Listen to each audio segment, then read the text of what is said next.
非常意外啊，在我朋友的店里面遇到了好猫啊，这个车其实还是比较少见的，我们这边并没有什么人买，毕竟车价在那里啊，太贵了。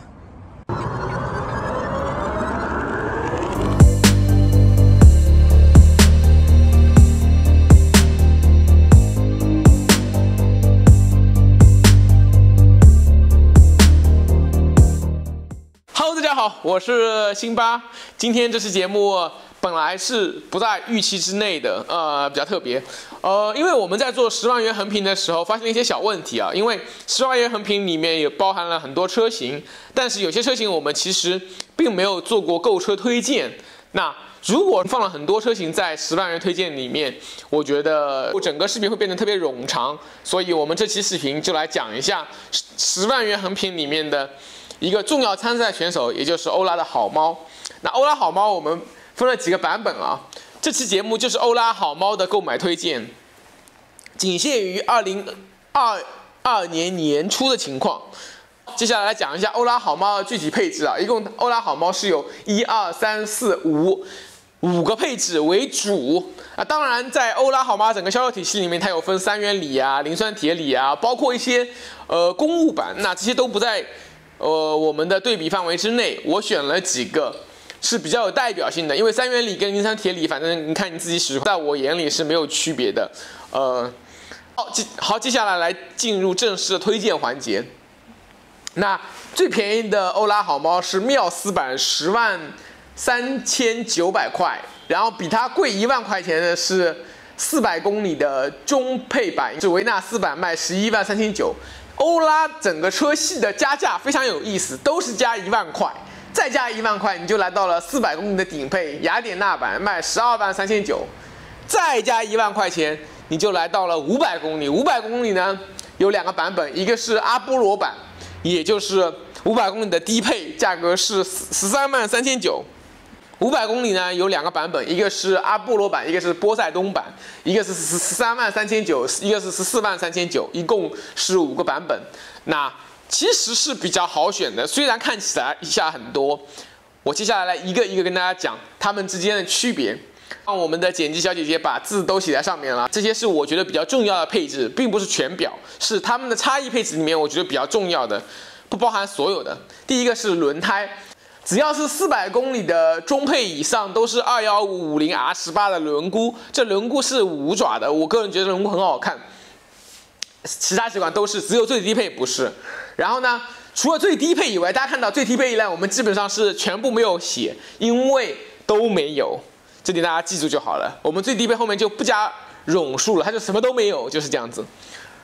然后是维纳斯版就有了前侧的气囊，有前后的气帘，全套的 L2， 这些配置在次低配已经全部都标配了，上面的400公里、500公里更贵版本也都是一样的，都是有了。然后有个300公里的环景摄影，有全景的天窗，有铝的轮毂，有皮的方向盘，无线充电，手机的无线充电，包括皮的座椅。接下来写不下去了，这些配置在400公里的次低配里面已经全部都包含进来，不止这一点啊。我手头上因为写不下了嘛，我还有几个配置，我觉得也是值得一聊的。一个是它的系统也变得完善了，就是如果是你买的400公里的低配的缪斯版，你是没有导航的，你的车机部分会比人家少一点。那在维纳斯版本以上也都是有的。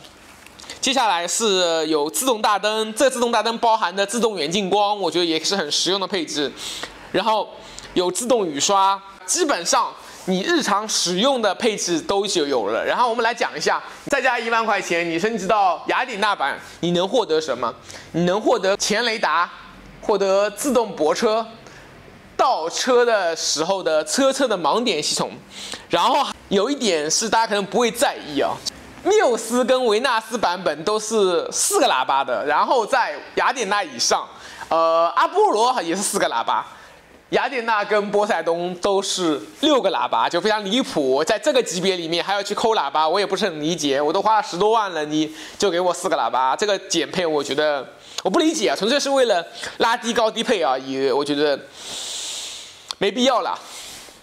然后除了这3个配置以外，包括我们刚才说的喇叭以外，雅典娜版还多了面部识别、座椅加热、座椅按摩、6个喇叭，包括还有一个他们说的智能配置啊，就是透明底盘、一键泊车、轨迹倒车，就自动倒车了，就更多的配置要加1万块钱，来到雅典娜版才会有。阿波罗的配置跟维纳斯版一模一样，只是加了100公里，只是这样而已，基本上没有其他的印象区别。然后波塞冬版可以理解成500公里版的雅典娜，基本上整个好猫的配置单还是比较明显的。就我个人觉得，抛开那些乱七八糟的，你要很快能找到自己想要的车型是能办到的。只是我接下来这期视频要讲的，并不是他们的配置表，而是我跟大家讲讲我自己心里是怎么觉得的。我觉得整个好猫里面的配置啊，500公里整的一个车系我都是不推荐的。为什么这么说？你要想到整个500公里的车系啊，都变得非常的贵。阿波罗版要卖到13万4，13万4，你已经有很多其他车可以选择了。大家回想一下，我们之前拍的比亚迪的元 Plus， 它配置也很高，公里数也有430。那说白了，我觉得13万4还是太贵了，真的太贵了。你13万4的阿波罗版的配置也不是很高，我觉得真的要商榷一下。整个5个配置里面，我觉得500公里的版本是不推荐的，那我们主要考虑400公里版本，而且我觉得日常使用，像好猫这种车，400公里也够用了。那400公里的版本里面，我最推荐哪一个？大家应该看到了，我在配置单上写最多的就是维纳斯版本，我是最推荐的。维纳斯版本如果打星的话，我觉得可以打4颗星，就非常非常高啊！整个车系里面是我最推荐的车型，因为基本上你该有的配置都有了。它跟缪斯版去比，你只要加1万块钱。这1万块钱可以获得这么多的配置，远远超过这1万块钱的价值。包括我觉得很多配置你是买不到的，包括前侧的气囊，包括侧气帘前后的，我都觉得这些气囊配置、安全配置你自己在私家是无法改装的。包括全套的 L2 系统啊，包括完整版的车机，我都觉得维纳斯版本的性价比真的是最高的，远远高于缪斯啊！如果是让我打分的话，缪斯跟雅典娜都只能打2颗星，不是3颗星跟2颗星，而是4颗星跟2颗星。其实缪斯跟雅典娜，我个人都觉得性价比真的很低。为什么这么说？因为你想，缪斯版基本上什么都没有，真的是什么都没有。然后，对吧？你这1万块钱真的花太值了。然后是雅典娜版，雅典娜版为什么我觉得它也不值呢？是因为你贵了1万块钱，你获得了什么东西？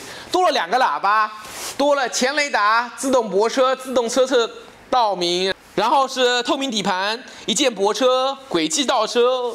我觉得真的这些配置啊，看起来很高科技，但其实你日常生活中是用不到的。我觉得没有必要去买。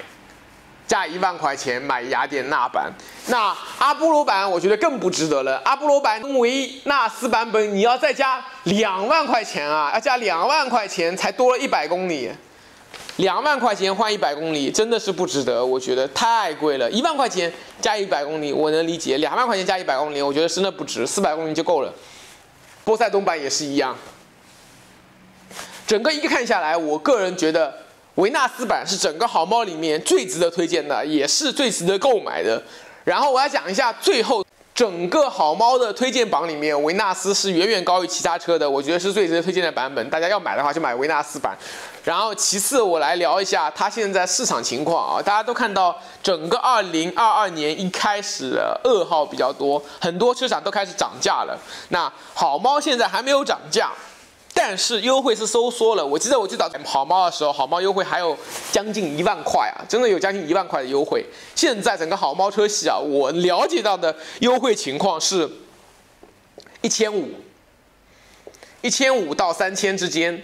具体你们要自己去谈，不同车系的优惠情况也不一样。你像波塞冬啊、波罗啊，基本上买的人少，它基本上优惠会大一点。但是基本上这个优惠额，但是当然这是各自的地方的优惠，你们要自己去谈，我不能为准。